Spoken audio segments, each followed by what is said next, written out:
I should have called this talk Chaos on the Roads of Nevada.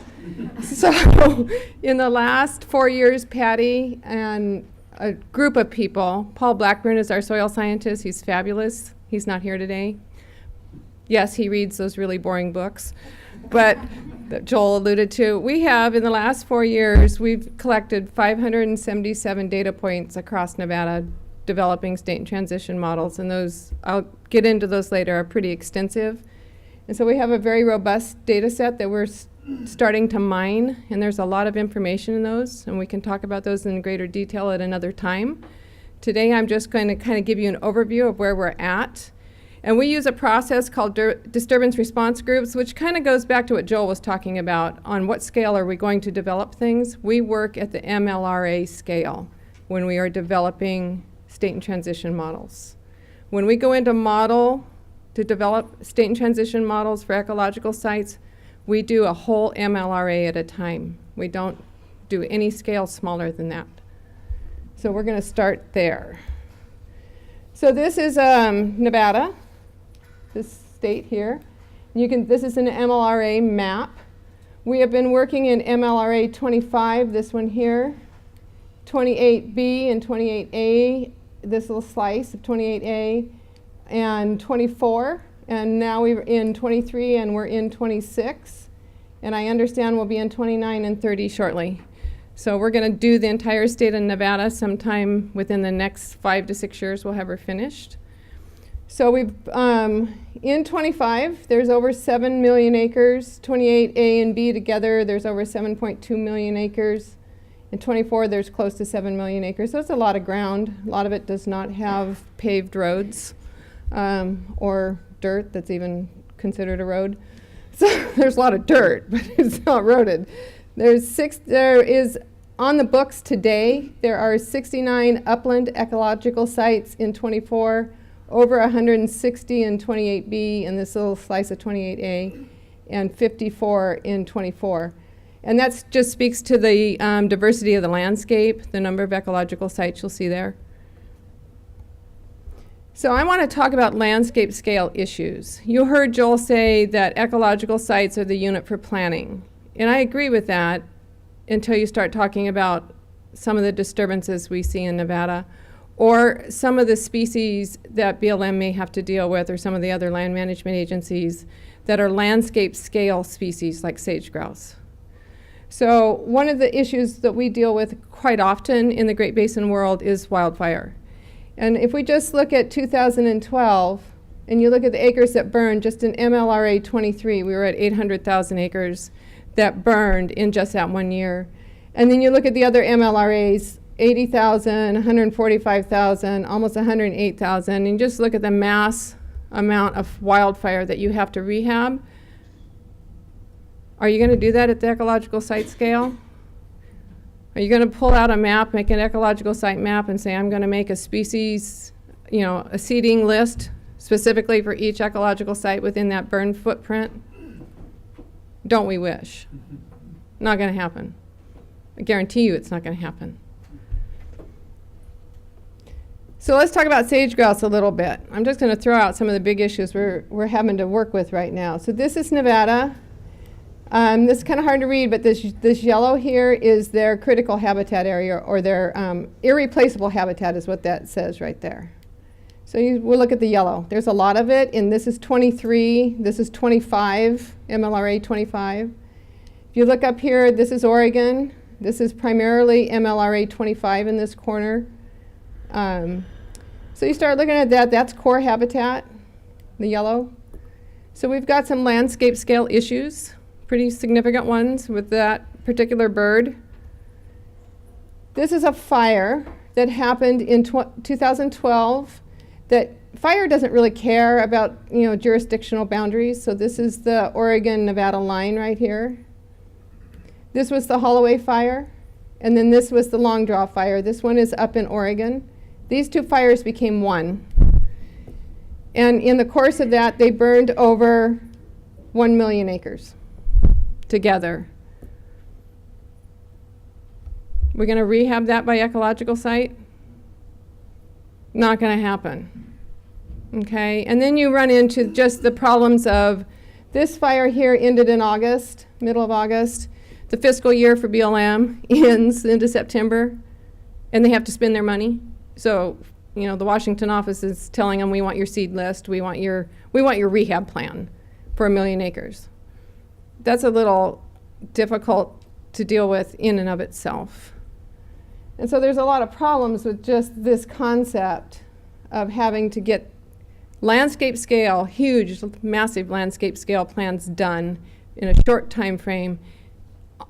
And then you tell them, well, you got, I don't know how many ecological sites are in there. I haven't even begun to think about that. And then what did it burn? It burned up that irreplaceable habitat. Well, is it irreplaceable, or do we need to deal with that? And it burned it in Oregon, right there. Core habitat, essential and irreplaceable.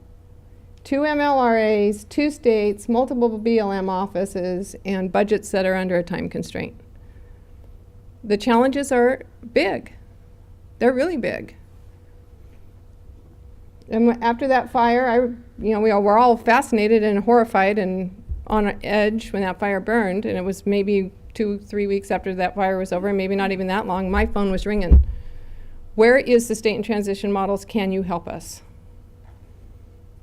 And we hadn't even started in 23 yet, but the phone was ringing. Greg, this picture look familiar? This is Squaw Valley Ranch up in Nevada. This is their footprint. You look down here, this is the legend from the number of fires they have experienced since 1990 to 2012 on their property. This is intermixed BLM and private property. So these red spots, that place has burned 3 times in that time frame. We have a lot of fire in Nevada. Yellow, it's burned twice, and green, it has burned once. So this entire property has seen a lot of fire. You as the ranch manager and BLM, because this is mixed ownership, has to work together on those rehab plans. There's another speaker, Devin Snyder, will be talking. We have this area right here burned in 2012. You'll see the Lex up in here. This is sage grouse habitat. So we have a research project right up in here looking at post-fire grazing. And she'll talk about that a little bit later.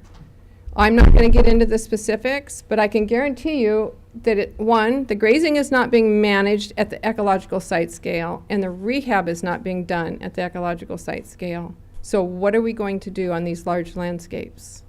Do I think you should throw out ecological sites? Absolutely not. I think they are the minimum level for management, and you need to be thinking about them. And so we've developed a system called disturbance response groups that allow us to incorporate ecological sites at a landscape scale.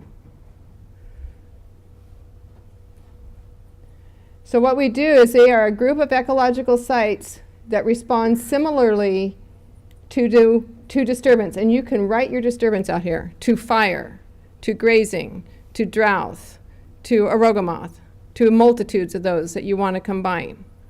Okay? They respond similarly. Their rate of response may vary. One might jump the threshold faster than another, but the endpoint is going to be the same. So I'm going to go to cheatgrass. Well, the Loamy 8 to 10, the Wyoming site that's on the Loamy 8 to 10 might get there faster than the Loamy 10 to 12, but they're going to go there.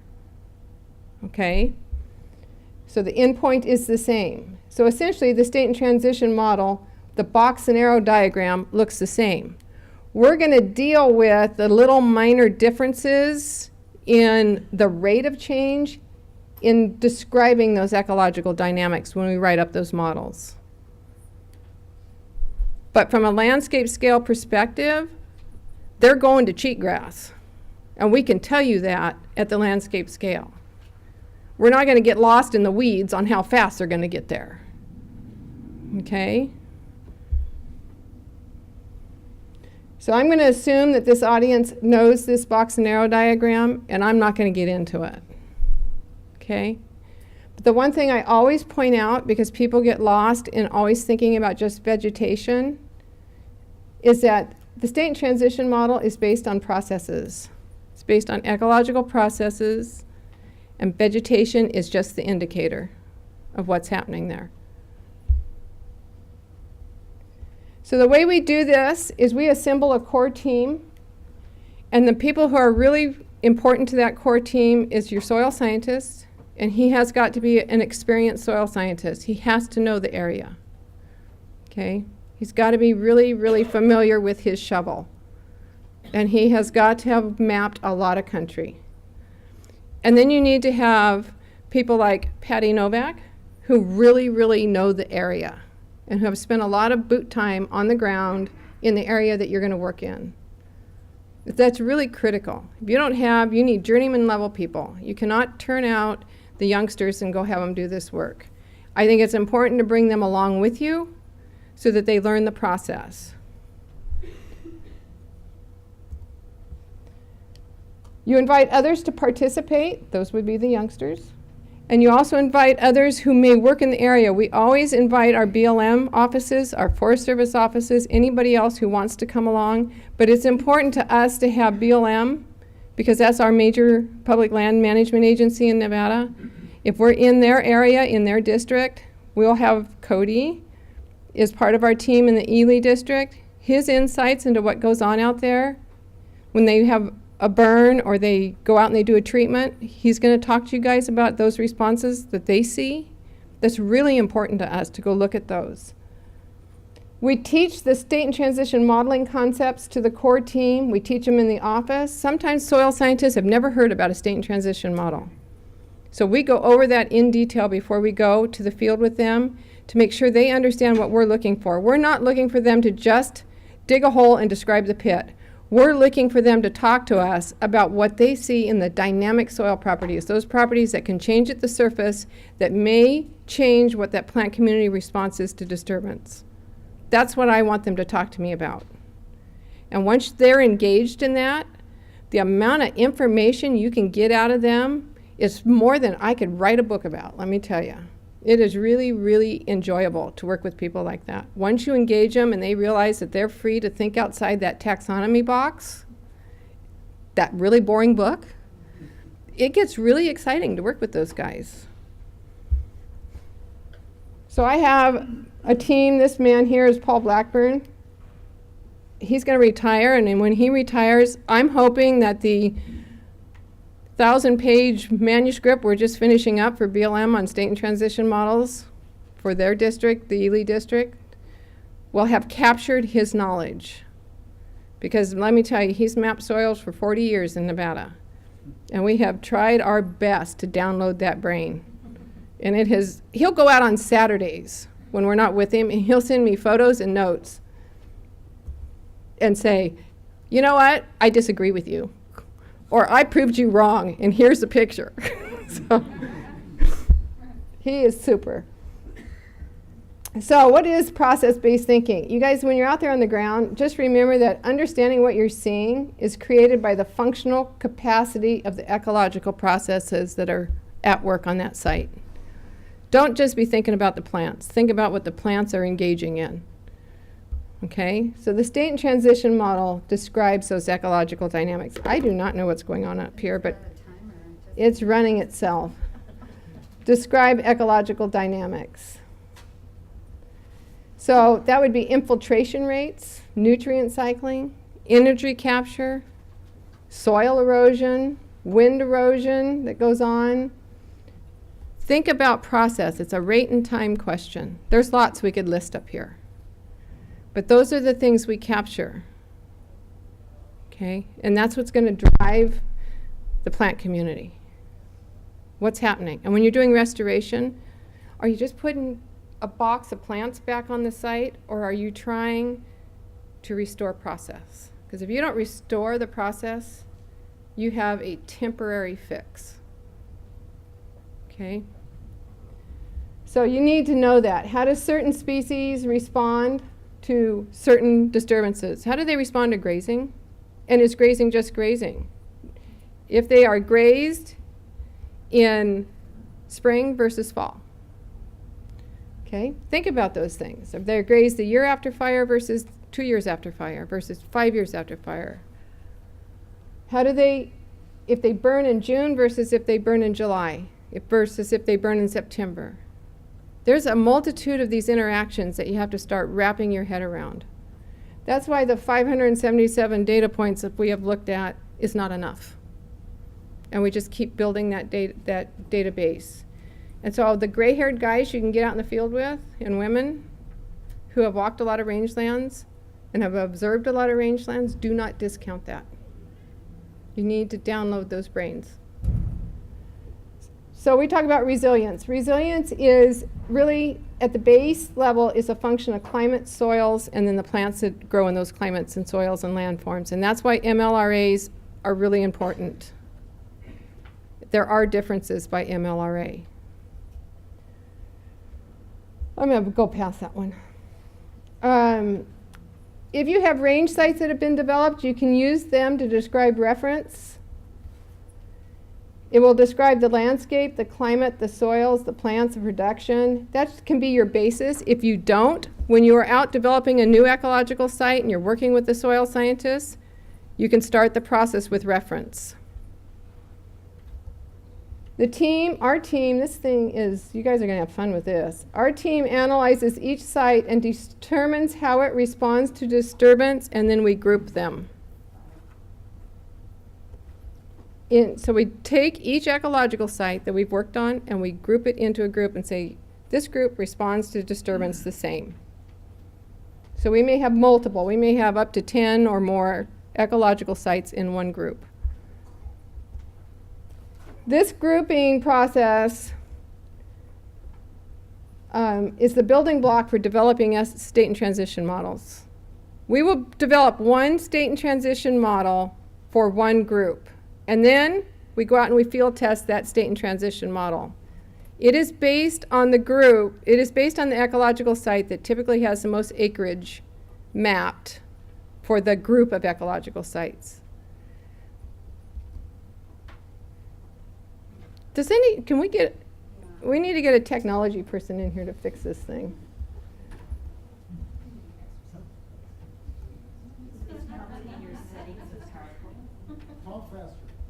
I guess. So we end up with one state and transition model. We field test it, and then we refine it. This doesn't do it on my machine.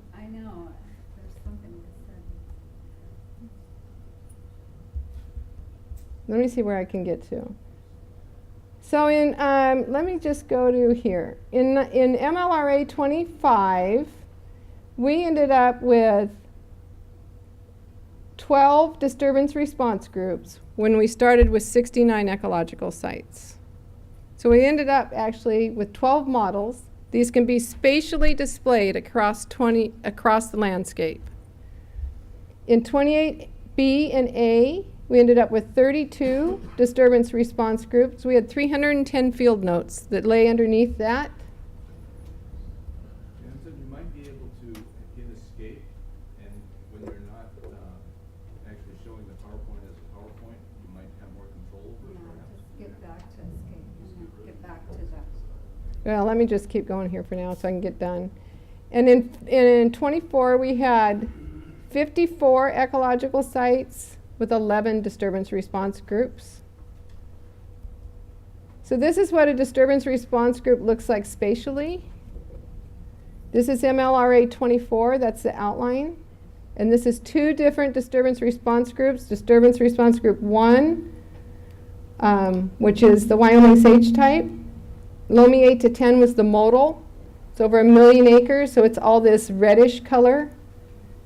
And then the blue, which was the salt desert shrub type.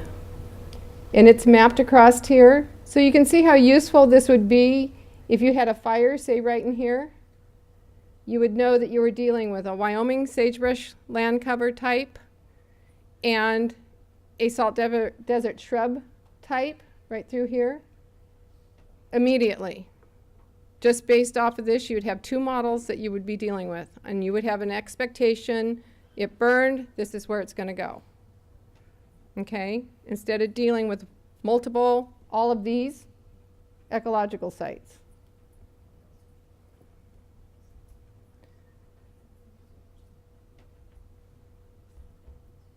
So on this one, Devin's going to talk about what phase the area was in before fire, what the management was after fire, and what the wildlife was, and what the seeding was. So it matters where you are in the model as to what your response is going to be to whatever the disturbance was. We're not here in most locations anymore. We're not in reference. Okay? So in conclusion, disturbance response groups can be used at the landscape scale, and they can be used at the ecological site scale. You can scale down to the ecological site scale, and you can scale up to the disturbance response scale. They expedite the development of state and transition models. You have to have a local expert team. You must field validate, and external review is really important. They can be used for all of these things: wildlife habitat, grazing management, emergency stabilization and monitoring, drought decisions, and many other applications that we could talk about. And this is our timeline. We have finished the models for MLRA 24.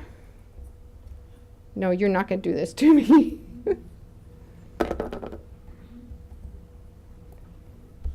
Maybe you are going to do this to me. We have finished 24. 28 A and B will be done by Friday next week. Patty laughs, but it will be. So we're saying by February 15th. And not this week, next week. And 23 is underway. 25 will be done by June 30th. 26 is underway. MLRA 23 in Oregon is complete. So if you guys need information, you can email me. And that's the story of my life in a pickup. All right.